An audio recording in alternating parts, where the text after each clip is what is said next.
Hi, and welcome to the Dynamic Duel podcast, a weekly show where we review superhero films and debate the superiority between Marvel and DC by comparing their characters in stat-based battle simulations. I'm Marvelous Joe.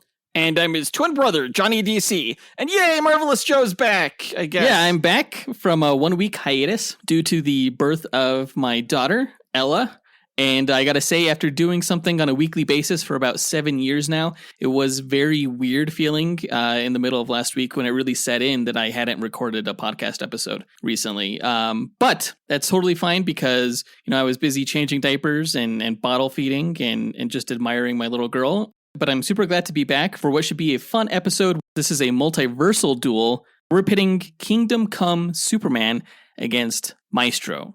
Yeah, Kingdom Come Superman, aka Earth 22 Superman, is an older version of Superman from the Kingdom Come Elseworlds miniseries, and Maestro is a alternate version of the Hulk who's older and more badass and villainous, essentially. Right. It's the old version of Superman against the old version of the Hulk, basically. Before we plug in their stats and find out which character would win in a fight, we're going to go over the comic book movie news to come out this past week, including the Justice League Warworld official trailer, and the news that Captain America New World Order has changed its name to Captain America Brave New World.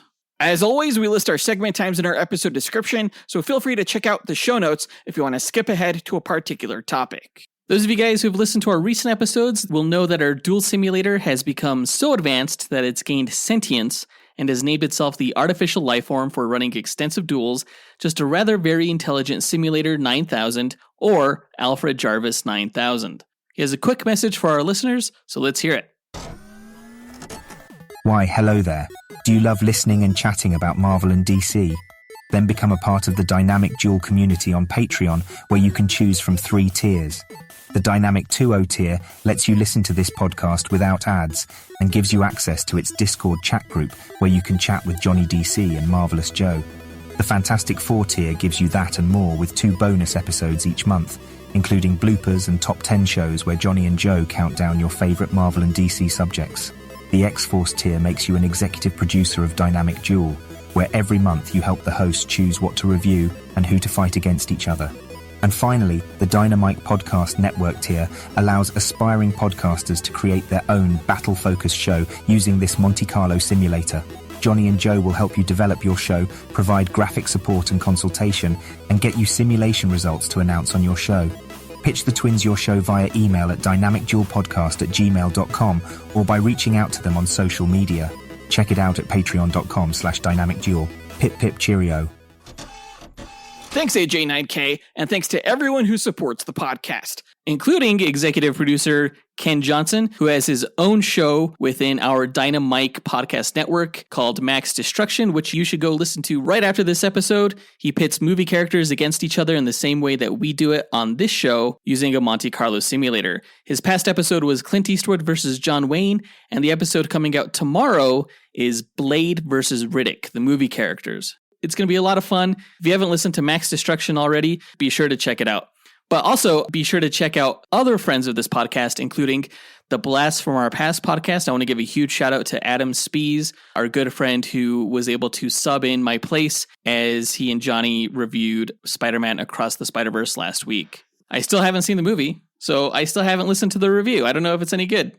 It's a fantastic review. It's way better than you could have done. Trust me. Okay. Good joke. I figure I'll probably have to wait to watch the movie until it comes out on streaming. I'm telling you, man, the drive-in. If you have a local drive-in, it's the easiest way to see movies with babies. Yeah, but I like to really focus when I watch movies. And I just feel like with a newborn baby girl, if she starts crying or something like that, I'll miss something from the film. Not that I'm calling her a distraction. It's more like everything else is a distraction from her. But I can definitely wait, considering that, I don't have to review it right now. So, well, that's interesting. I thought you were a fan. Hashtag fake fan. I am a fan. True colors revealed. Whatever, man. I have a newborn. I'm a fan of her, first and foremost. But I do have to say it's killing me, all the good things I've been hearing about the film. And I've been trying to avoid spoilers. But eventually I will see Across the Spider-Verse, and I'm super psyched for it. But thanks again, Adam Speas. Guys, go listen to the Blast from Our Past podcast. It's a great show. Also, go listen to the Mad Trivia podcast, which is run by one of our executive producers, John Starosky. I guested on an episode of his recently where we did trivia and Mad Libs about one of my favorite movies, Fight Club. It's a great show. It's really a lot of fun being passionate about your favorite films, and John's show is a great platform to do that on. Also, this past week, an episode of the TV and movie trivia podcast came out that I guested on, where I answered trivia questions about the movie Spider-Man Into the Spider-Verse. I feel bad because all these episodes that I guested on just happened to come out on the week that I was taking a break from the show, and so I couldn't talk about them. But listen to Max Destruction, Blast from Our Past podcast, the Mad Trivia podcast, and TV and movie trivia podcast. Apparently you're on every other podcast except your own. Yeah, I kind of felt that way, huh? But with that out of the way, quick to the No Prize. A No Prize is an award Marvel used to give out to fans. Our version, the Dynamic Duel No Prize, is a digital award we post on Instagram and in our email newsletter for the person that we feel gave the best answer to our question of the week. Last week, we asked, what child or offspring of a Marvel or DC superhero or villain is your favorite and why? Yeah, there were a lot of great answers that people could have chosen from, but we got 5 distinct answers, and we'll go ahead and go over the honorable mentions as well as the No Prize winner. Our first honorable mention goes to Scott Camacho, who said, first off, congratulations to Marvelous Joe. Father's Day's coming up. There's no better gift than Daddy's little girl. My favorite DC offspring would be Damian Wayne. I fell in love with the character when I learned about him in the first Injustice game, and then watched his cinematic debut on The Son of Batman, and fell in love with the character to the point where I even named my second-born son Damian Wayne. So now I can say I'm the father of Damian Wayne. That's next level fandom right there. Hell when you yeah. name your kid after, Batman's son. That's pretty impressive, honestly. Damian Wayne is a great character. It took me a while to be okay with the fact that Batman had a son that had supplanted Tim Drake as Robin, but Damian Wayne is just such a fantastic character in his own right that, I think he's kind of grown on everybody. Yeah, of course, he's going to be the Robin character in the upcoming Batman Brave and the Bold movie in the James Gunn DC Cinematic Universe.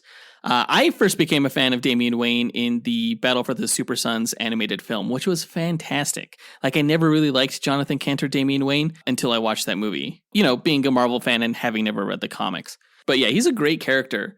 And thank you so much, Scotty, for the congrats on my newborn daughter. It's a lot of fun being a dad so far. I have to say, I never had any interest in babies, but they're just fascinating, especially when, they're like yours and you just see all the nuances that take place as this little being starts becoming more and more human-like. It's fascinating. Yeah. Welcome to fatherhood. Yeah, if I had any guts, I would have named her Carol Danvers or something, but I don't know if I could have gotten away with that. Also, shout out to Christopher Minotti, who gave the same answer of Damian Wayne. Our next honorable mention goes to Bobby Kirby, who said, hey guys, it's Bobby Kirby, and my favorite offspring or child is Bart Allen. So even though he's not technically a child, he's like a grandchild or great-grandchild, I forget. But I always loved The Flash, and so that's why I pick Bart Allen. Comes from Barry Allen. All right, bye. Yeah, Bart Allen is the grandson of Barry Allen, The Flash. And of course, Bart Allen came on the scene as Impulse, but eventually he kind of graduated to Kid Flash and later even The Flash. Yeah, I learned all about him in our Duel episode where we pit Impulse against Speed from the New Avengers. He's a pretty fun character, kind of has ADHD, so he's like all over the place, but that's what makes him fun. Great answer, Bobby Kirby. Our next honorable mention goes to Miggy Matanguihan, who said, hey, what's up, guys? This is Miggy. Congrats, Ariane and Joe. So happy for you guys. To answer the question of the week, my answer is obviously Nightwing, one of the best heroes in all of comics. He overcame great tragedy to make the world a better place inside and outside of the mask by leading DC's premier team, the Titans, and through his philanthropy, helping those in need in Blue Haven through his Pennyworth Foundation. Now, Dick Grayson is not technically the offspring of a superhero, but he is the adopted son of Batman. Right. He was the original Robin, the original kid superhero. He goes way back, and he's grown so much as a character into Nightwing. He has one of the best arcs in all of comic book history. It's weird that in the comic books, he's old enough to be a father himself, and that would make Batman a grandpa. How would you feel about that? I mean, as long as the mother is Barbara Gordon, I'm fine with it. Or Starfire. I will also accept Starfire as the mother. Maybe the baby comes out like redhead and spunky and they can't figure out who the mother is. Wait, that doesn't make any sense. I was going to say they could turn it into a Maury show, but that's not how pregnancy works. You would think that I would know better.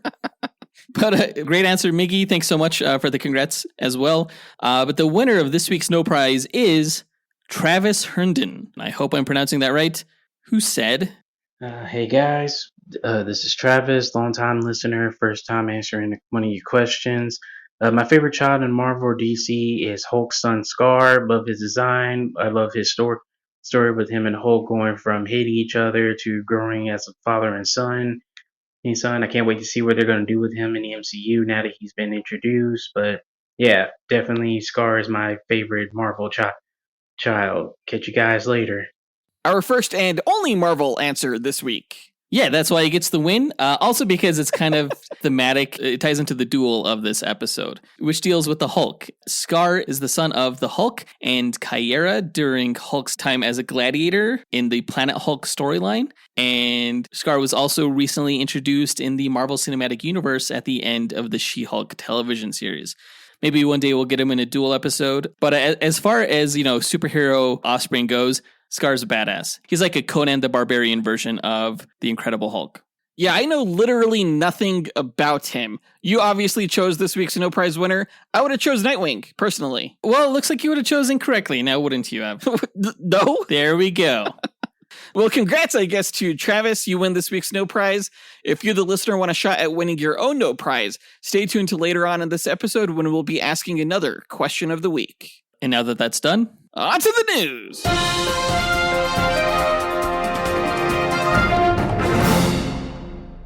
Okay, Justice League Warworld is an animated film coming out next month. It is the latest entry in the Tomorrowverse universe of DC animated films that began with Superman Man of Tomorrow. This is the very first Justice League film that we're getting in this universe.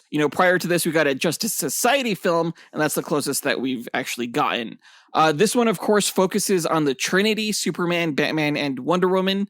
From the looks of it, these three characters get stranded on Warworld, which is a giant weapon machine planet run by Mongol, who makes a shadowy appearance at the end of this trailer.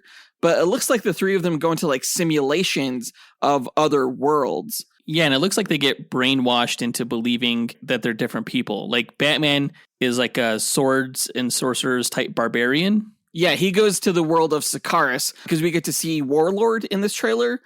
Superman goes to a 1920s noir sci-fi world with aliens that he's battling. Yeah, kind of like in the vein of The Day the Earth Stood Still or something. Exactly, or War of the Worlds or something like that, right? Yeah.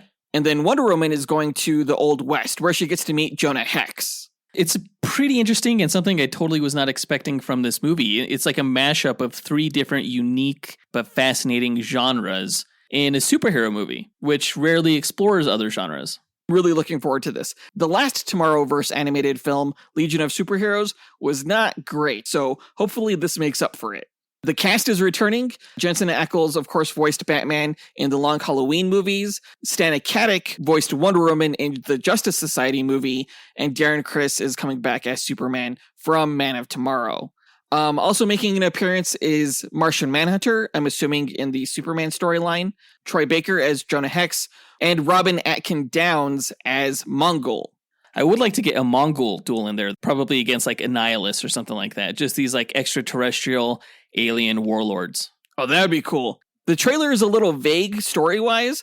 We just get a lot of different shots of Superman, Batman, and Wonder Woman in their various worlds. I think the thing that surprised me the most was the R rating that came before the trailer by the MPA. It's rated R for some bloody violence. I don't think we've seen an R-rated DC animated film since Justice League Dark Apocalypse War. I could be wrong in that, but that's the last one I remember. And that alone gets me pretty excited for this movie as well, because Justice League Dark Apocalypse War was amazing.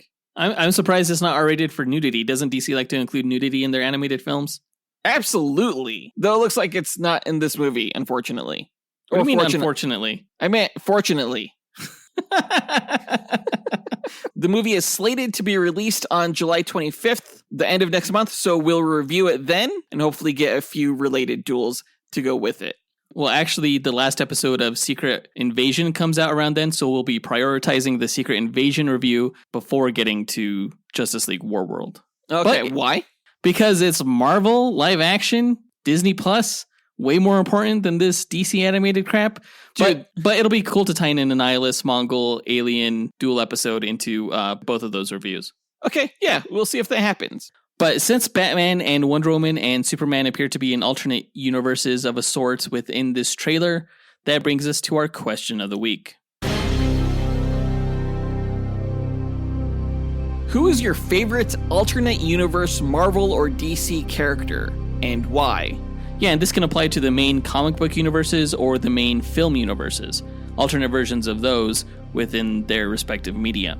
Record your answer at dynamicduel.com by clicking on the red microphone button in the bottom right-hand corner of the screen, which will prompt you to leave us a voicemail.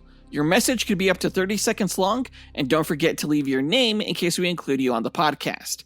We'll pick our favorite answer and award that person a Dynamic Duel No Prize that we'll post to Instagram and our email newsletter. Be sure to answer before June 17th. In other news, the Captain America New World Order movie has had its title changed to Captain America Brave New World. That happened this past Tuesday in a social media post by Anthony Mackie. I actually saw that post like seconds after it was published, and I didn't think anything of it. It was just a behind-the-scenes shot during the filming process with Anthony Mackie and Harrison Ford.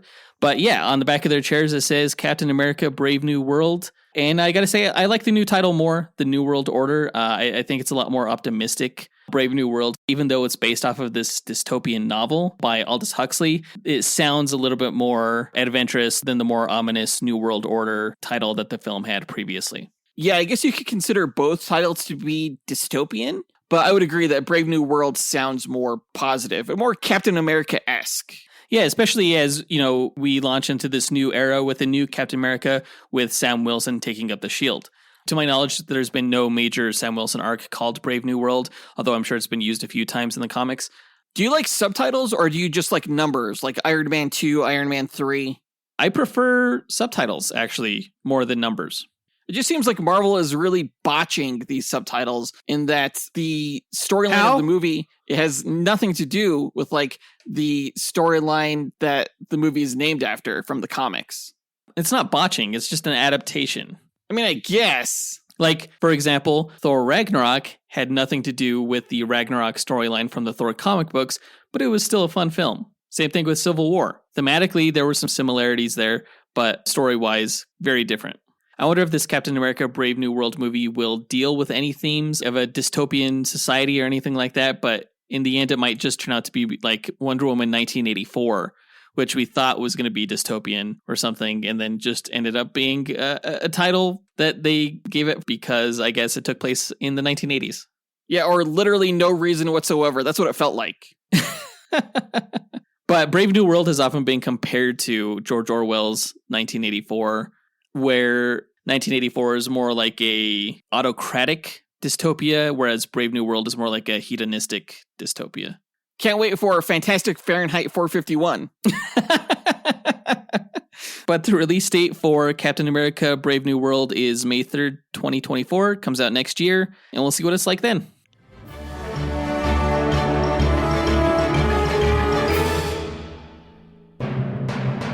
But I think that does it for all the news for this episode, so let's go ahead and get into our main event, where we find out who would win in a fight between the multiversal characters of Superman from the Kingdom Come universe and the futuristic evil version of the Hulk, Maestro.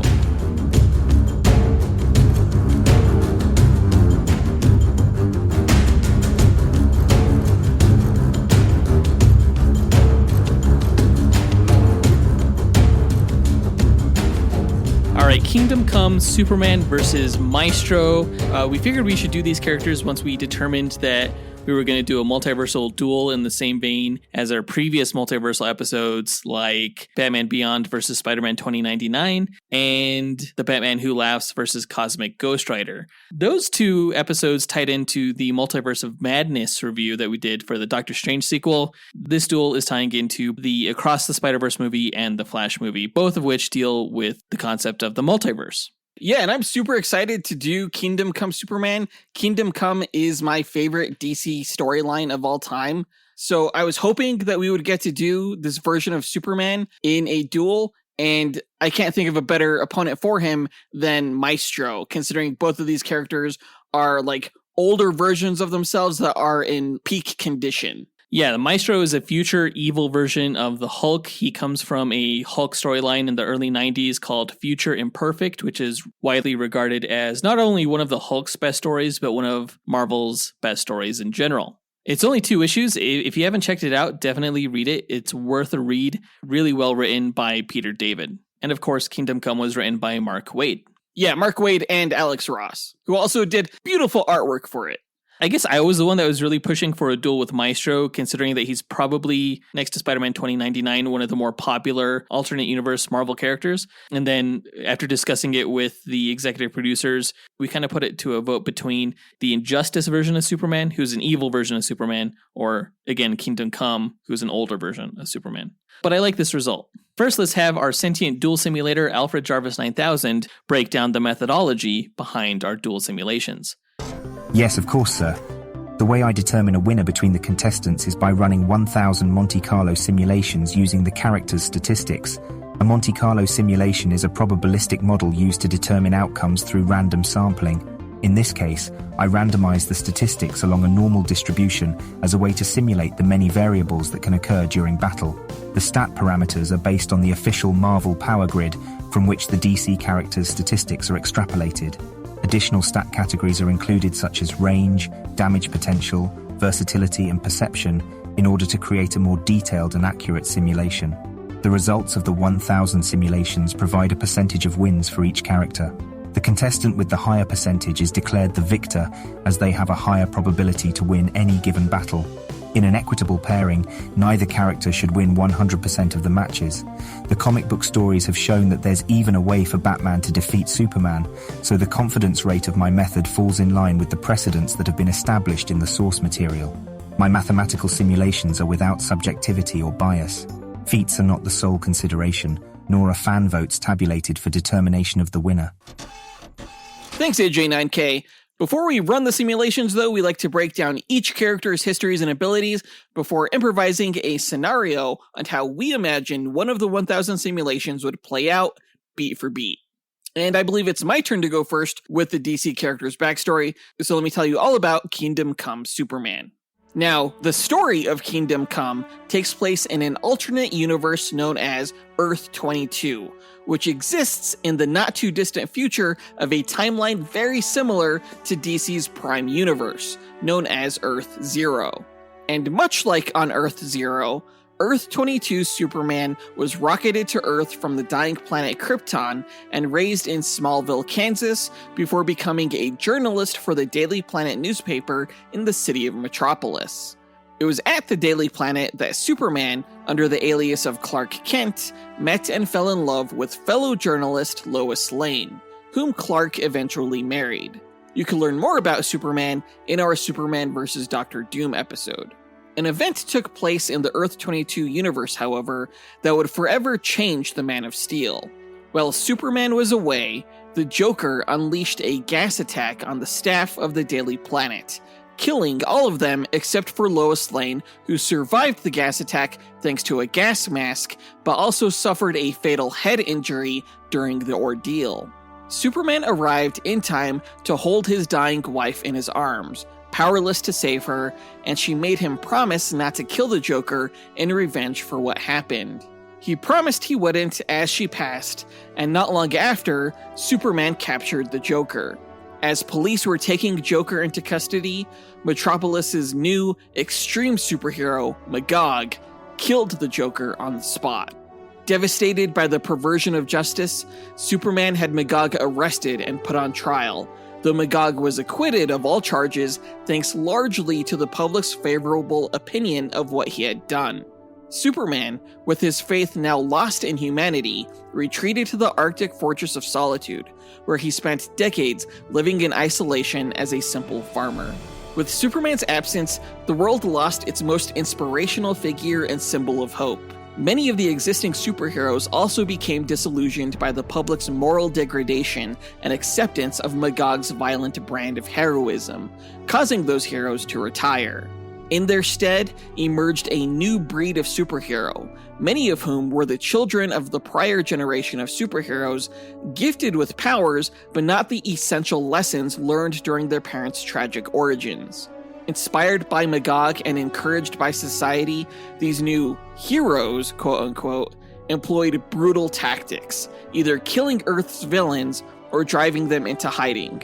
With an abundance of power and no outlet, many of these new heroes also began forming teams or gangs and fighting each other, often destroying public property and having little to no regard for human life.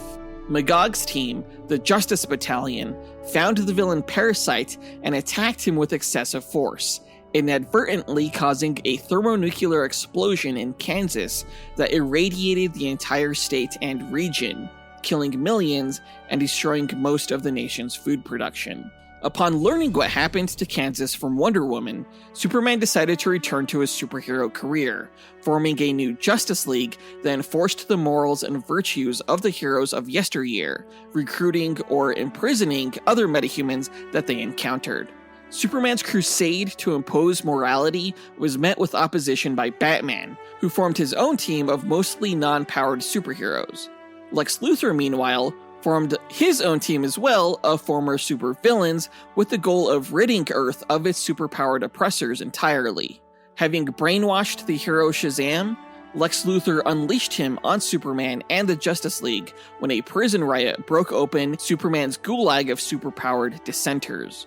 In response to the warring superhumans, the United Nations dropped a nuclear bomb in the middle of the battle out of fear that their war could destroy the planet. Though Shazam was able to break free of his brainwashing in time to sacrifice his life detonating the bomb before it hit the battlefield, a majority of the superhumans were killed in the blast. At the moment of the explosion, Superman was torn from his universe and emerged in DC's Prime Universe thanks to a dimensional rift accidentally caused by the Justice Society of America, which you can learn more about in our Justice Society vs. Fantastic Four Team Duel episode. After aiding the Justice Society and the primary Superman defeat the old god known as Gog, who had recently created Magog, Superman of Earth 22 took Gog's head to the edge of the universe to merge with the Source Wall, where Gog mocked Superman for abandoning his own reality out of fear of what the bomb had done when it detonated. With the help of Starman, Superman returned to Earth 22 at the exact moment of his departure, only to witness the horror and death that the bomb had caused. Enraged, Superman attempted to destroy the United Nations and the dignitaries within, before being persuaded not to by a pastor named Norman McKay, who had been observing Superman's activities with the aid of the Spectre, who you can learn more about in his duel against Galactus. Realizing he needed to lead by example rather than force, Superman helped usher in a new age of superheroes, later marrying Wonder Woman, who became pregnant with his child. Their son, Jonathan Kent, was partly raised by Batman, who also served as the godfather to Superman and Wonder Woman's 3 other children before he died. Superman himself lived hundreds of years into the future, the course of which time he witnessed most humans leave Earth for space and helped recultivate the Earth as a farmer before he was able to see his ultimate legacy and impact on the universe with the formation of the Legion of Superheroes. Powers-wise, Superman of Earth 22 has spent decades longer than the Superman of the main timeline absorbing sunlight, putting him at the peak of his invulnerability, to the point where he's no longer affected by kryptonite. Superman also possesses vast strength and speed, as well as the ability to fly. His senses are also considerably much more heightened than his standard counterpart, possessing greatly improved hearing as well as telescopic and microscopic vision. Superman can also see into the X-ray spectrum of light and project infrared radiation as intense beams from his eyes, known as heat vision. He could also generate hurricane-force winds with his breath, which he could also chill in order to freeze objects or an environment. This version of Superman also possesses near immortality, having shown to age at a considerably slower rate than humans, allowing him to survive at least into the 31st century. And that's Kingdom Come Superman. What a goody two-shoes, man. Fuck yeah! Like a I don't badass. like the way you kids are acting. Get off my lawn or go to jail. Pretty much. That's basically Batman's point of view, I guess. That was like everyone but Superman's point of view. Well, I guess I shouldn't say too much because Maestro definitely has a more warped point of view than Kingdom Come Superman. And at least Kingdom Come Superman, learned the error of his ways. Maestro's story is vastly different, but let me go ahead and tell you all about him. In the not-too-distant future, in an alternate timeline, a group of terrorists set off a pair of simultaneous atomic bomb explosions in the United States and Russia, triggering a nuclear war between the nations that destroyed a vast majority of the human race. Despite all the work Earth's heroes did to stop the evil plots of criminals and supervillains, in the end, they could not save mankind from itself. Of the few million humans that remained, a few dozen of them formed a death cult called Black Scythe, who, with no heroes left to stop them, developed a chemical weapon that extinguished all but 1,000 lives or so. Mankind was on the brink of extinction. Those that remained lived sheltered from the radioactive fallout in a post-apocalyptic city called Dystopia. When the initial nuclear bombs hit, the evil scientific organization AIM, led by the villain MODOK, rounded up as many radiation-resistant beings as they could in the time that they had before the planet became a radioactive wasteland. This included the hero Bruce Banner, who could turn into the raging monster known as the Hulk due to an accident involving a gamma radiation bomb. You can learn all about the Hulk in our Duel episode where we pit him against Doomsday. This version of the Hulk was put into heavy sedation deep underground by AIM and studied in order to recreate his power of radiation absorption. Nearly 100 years of testing proved unsuccessful, however, and eventually the Hulk's mind rejected the sedation and he woke up. The Hulk, who aged at a decelerated rate and possessed the intelligence of Bruce Banner, was shocked to learn from MODOK that pretty much everyone he knew had died. Enraged, Hulk escaped the AIM underground facility and explored the vast wasteland that Earth had become. Contemplating humanity's destructive tendencies, he developed a deep-seated resentment toward them, as well as a cruel and bitter attitude toward life in general. During the Hulk's wanderings, he absorbed the ambient radiation around him, increasing his strength to untold levels. Eventually, he stumbled upon the city of Dystopia, the last remaining stronghold of mankind, and learned that it was ruled by a despot known only as the Maestro, which is how you say master in Italian. Curious, Hulk visited the castle built at the top of Dystopia and was surprised to discover that the Maestro was none other than his fellow Avenger and Olympian demigod, Hercules, who had also developed a cynical attitude toward humanity and lorded over Dystopia as a means to serve his hedonistic lifestyle. Gracious to see that the Hulk had survived, Hercules surprise attacked him to test his strength in a sparring match and then invited him to a decadent feast. Impressed by the civilization that Hercules was in charge of, Hulk decided he wanted it for himself. He used the ruins of the Alchemax laboratories to construct an army of giant robotic creatures called War Dogs and launched an assault on Dystopia. Though his first attempt to overtake the city was unsuccessful, Hulk returned to AIM's underground labs and broke out the supervillain named Vapor, whom he manipulated into seducing and poisoning Hercules to death. Hulk then killed Vapor by using an ice ray gun to freeze her gaseous form and then shattered her into pieces. With Hercules now dead, the Hulk took the throne and became the new Maestro, living lavishly above his post-apocalyptic city. There were still some pockets of resistance outside of Dystopia, however, and Maestro decided that in order to solidify his rule, he had to smash them. He discovered that his former teammates, a group of Asgardian demigods called the Pantheon, had survived the apocalypse, and he recruited their help to destroy AIM and its underground base that had once held him prisoner. The Pantheon turned on Maestro afterward, however, as they had a secret alliance with Dr. Doom, who had time traveled to this dimension with aims to take over Dystopia. The Pantheon deceived Maestro and encased him in duranium metal, though Maestro was able to smash his way out before murdering his former teammates. As it turned out, that was the plan all along, as Maestro and Dr. Doom conspired together to eliminate any opposition to their combined rule. With their enemies defeated, however, the two despots turned on each other and attacked.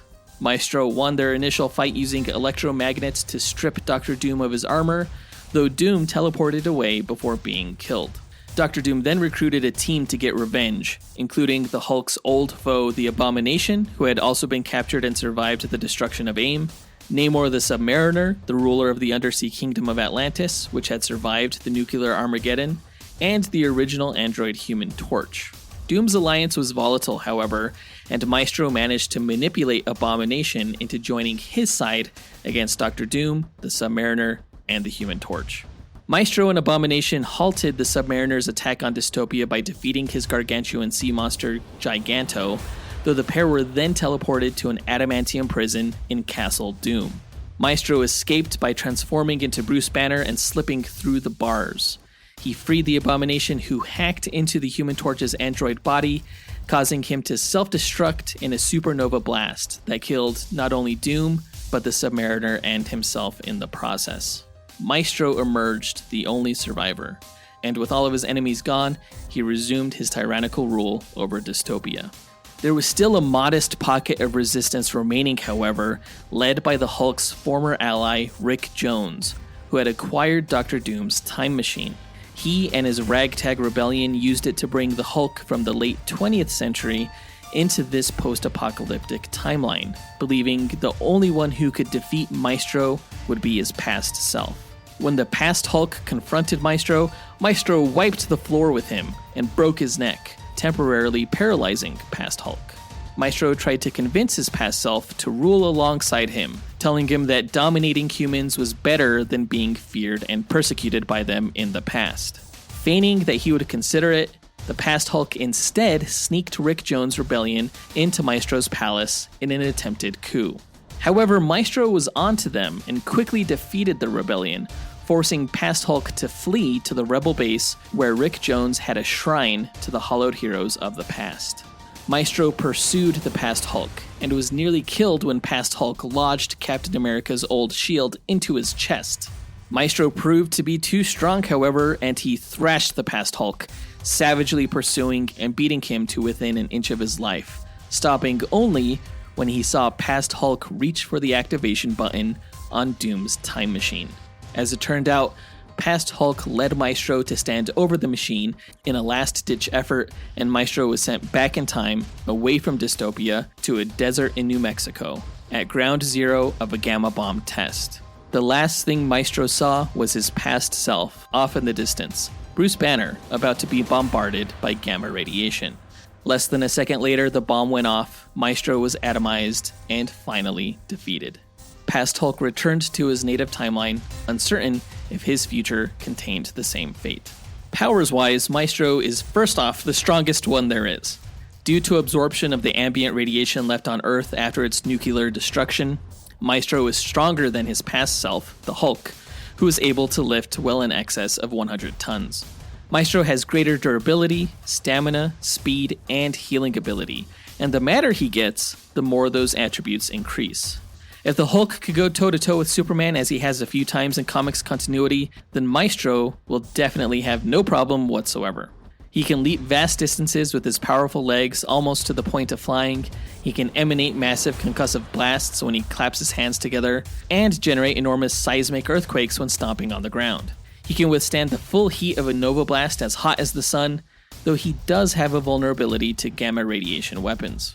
If he is physically hurt, he can heal most wounds, even the loss of a limb, in a matter of seconds. Maestro is a more formidable fighter than his past self, having spent an era battling and quelling revolts against his rule. And that's Maestro. Okay, so the Prime Superman is on Earth 0. Kingdom Come Superman is Earth 22. Main continuity Marvel is Earth 616. Do you know what Maestro's Earth is? Yeah, Earth 9200. Oh, interesting. Okay. Part of me just likes to consider Marvel as like an alternate Earth of DC, just the 616th Earth. That's stupid. I don't like that. I think it's unavoidable because Marvel randomly chose 616 to be their main one instead of 0 or 1 like a normal universe would. I think that was Alan Moore's doing, if I remember correctly. Yeah, that's correct.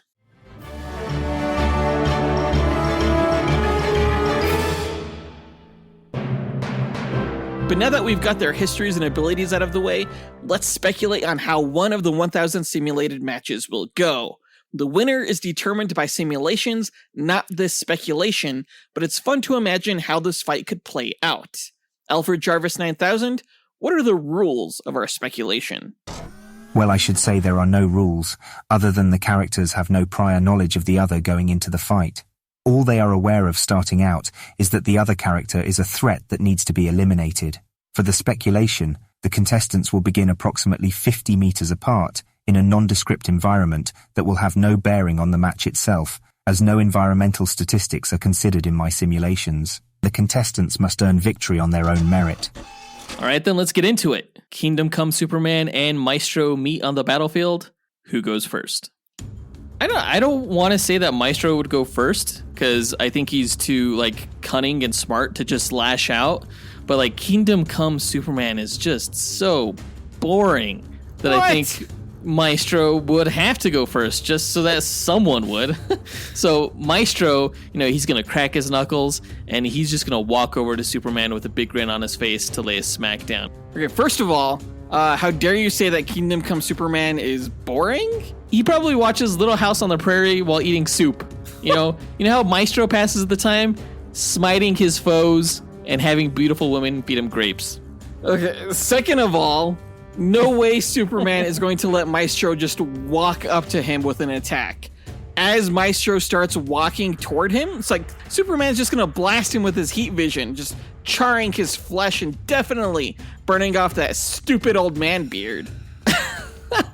No way. Dude, you can't do that. The beard is Maestro's signature look, Maestro, he's going to take a second to regrow his skin, and then noticing that his beard's gone, he's just going to lash out and just launch himself at Superman like a bomb and just explode into him fist first, punching Superman with a force so strong that it's going to send Superman flying back fast enough to produce a sonic boom. Maestro's probably strong enough to do that, but that sonic boom is going to be followed up immediately by a second one because Superman's going to rocket back toward Maestro and just punch him repeatedly up into the air to the upper atmosphere where the air is so thin that it's going to make Maestro lose consciousness. I figured you'd do that, but actually Maestro doesn't need that much oxygen due to his stronger nature. He went full out against Submariner and Atlantis, and he never came up for air. Almost like he could breathe underwater. What? So, Superman's tactic is just, frankly, stupid. Maestro is going to laugh and punish this dunce by grabbing Superman by his red underwear and just giving him the biggest wedgie in multiversal history. It's not just an atomic wedgie. This is an atomic Holocaust wedgie. Right? Damn! And with this grasp, he's gonna hurl Superman back down toward the earth, sending him a mile deep into the ground. And then Maestro's just gonna fall back to the earth with a large stomp, making this large crater. Okay, clearly you don't know. Superman's got buns of steel, so there's no way any underwear can strain his super crack. But let's say Superman does get slammed into the ground. Maestro can only fall so fast. By the time he even gets halfway back to the ground, Superman's already rocketed back to the surface, launching huge boulders with him into the sky. So, using his super speed, he's gonna grab these boulders and just hurl them at Maestro rapid fire from all different angles. That doesn't mean anything to Maestro. He'll just kick through these boulders as they crash into him. They don't even slow him down as he falls back to Earth. Okay, but as Maestro is about to crash into the ground, Superman's going to use his freeze breath to freeze him in this massive iceberg, just causing him to shatter into a million pieces once he lands. No, Maestro's too durable for that. His skin withstood the temperature of Human Torch's Nova Flame. So Maestro can withstand being frozen. And plus, like, I feel like his internal body temperature would be too high from, like, radioactivity. So I don't think his body would be frozen through. So he wouldn't shatter. Like, the ice would just shatter off his body as he crashed to the ground. And he would be unharmed. So Maestro is just going to get up to his feet, and he's going to do this giant hand clap, which sends out a thunderous shockwave, like 100 tons of dynamite towards Superman that just knocks him out of the air and onto his ass. Okay, except that as the shockwave is coming at him, Superman's going to use his super breath to disrupt the air between them, canceling the shockwave and instead blasting Maestro with the force of 100 hurricanes, sending him flying backward. You can't... That's not how shockwaves work. You can't, like, blow them away with wind. Shockwaves travel through the air. It's air molecules pushing against each other. Without air, there would be no shockwave. So disrupting the air disrupts the shockwave. But it wouldn't, like, cancel the force produced by the clap, though, right? It absolutely would. So you can protect... So are you saying that you can protect yourself from a concussive grenade with, like, a strong turbine fan? I don't know about the science there. I don't know about the shrapnel, but, like, with a strong enough, fast enough gust, I think you could stop the shockwave. Yeah. I don't believe you. But either way, Maestro, he's going to do, like, this earthquake stomp, and it's going to be so strong that it, like, sends ripples through the ground and erects this wall of earth between him and Superman that deflects his hurricane force winds. Oh, wait, so like an earthquake versus a hurricane. Exactly. Okay, well, I mean, that wall of earth is going to come crashing down as Superman just explodes through it, catching Maestro by surprise. And before Maestro even has time to react, Superman, realizing he has no other choice, he's going to maneuver behind Maestro and just twist his neck, snapping it Zod style like in Man of Steel. Hasn't Superman learned his lesson? I thought he was like Mr. Morality. Why is he snapping necks all over the place all of a sudden? It needs to be done. And I don't know what to say. So Superman's going to be like, what have I done? And he's going to start crying. Sure. And Maestro, like a badass, he's going to heal his neck with his healing factor. And he's going to be like, stop crying, you boot bitch. This is how you do it. And then he's going to grab him by the head and then like swing Superman's neck around like a lasso until his head just pops off. Maestro wins. Dude, that's how you snap a neck. It's fucking Superman. That would not happen. Then why did it just happen? What? We'll go ahead and leave the match there.